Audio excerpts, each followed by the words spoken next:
नमस्कार, news nation के digital platform पर आपका स्वागत है। मैं हूं पंकज मिश्रा। आज हम बात कर रहे हैं महाराष्ट्र में आने वाले विधानसभा चुनाव की। आपको बता दें कि महाराष्ट्र में विधानसभा चुनाव की तैयारियों में अभी से सभी पार्टियां लग गई है।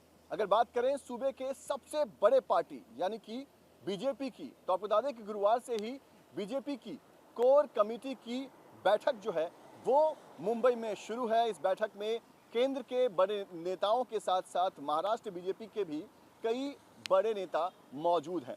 केंद्र के नेताओं की बात करें तो भूपेंद्र यादव, अश्विनी वैष्णव इस मीटिंग का हिस्सा हैं। इसके अलावा महाराष्ट्र के बड़े नेताओं में देवेंद्र फडणवीस, चंद्रशेखर बावनकुले, राव साहेब दानवे, आशीष शेलार, गिरीश महाजन, ऐसे तमाम जो महाराष्ट्र के बड़े नेता हैं वो इस मीटिंग का हिस्सा हैं।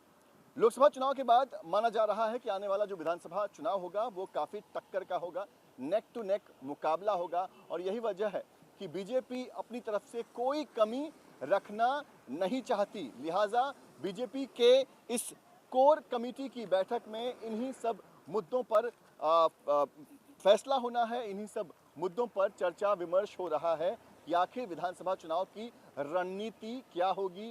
क्या महायुति के सभी दल एक बार फिर एक साथ विधानसभा चुनाव में दिखाई देंगे, या फिर जैसा कि अटकलें लगाई जा रही है कि बिना अजीत पवार के ही महायुति जो है वो इस विधानसभा चुनाव में उतरेंगी।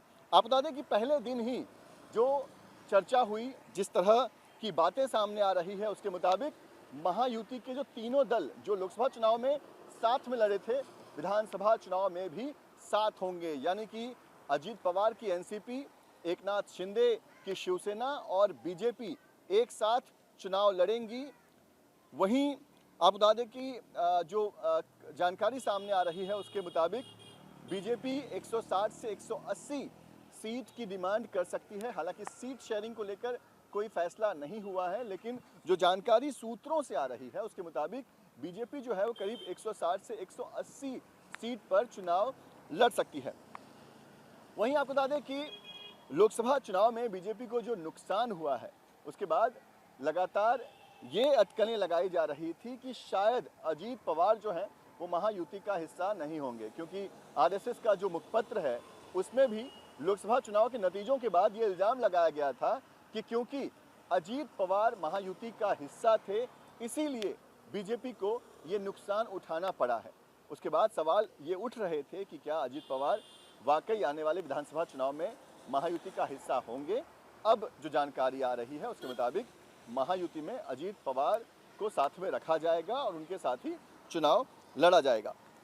ये बात हो गई बीजेपी की। आप बता दें कि महाविकास आघाड़ी भी अपनी तरफ से तमाम तैयारियां कर रही है। महाविकास आघाड़ी ने भी इशारों इशारों में अपने सभी कैंडिडेट जिनको वो टिकट दे सकते हैं, जिन्हें जो टिकट के प्रबल दावेदार माने जाते हैं, ऐसे तमाम कैंडिडेट्स को तैयारियां करने को कह दिया गया है।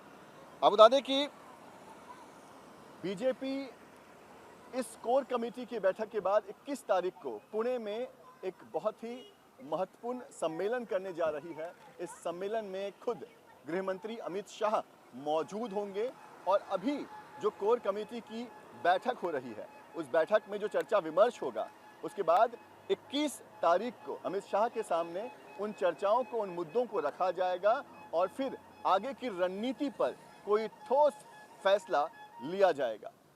वीडियो जर्नलिस्ट स्वप्नील चौहान के साथ पंकज मिश्रा, न्यूज़ नेशन, मुंबई।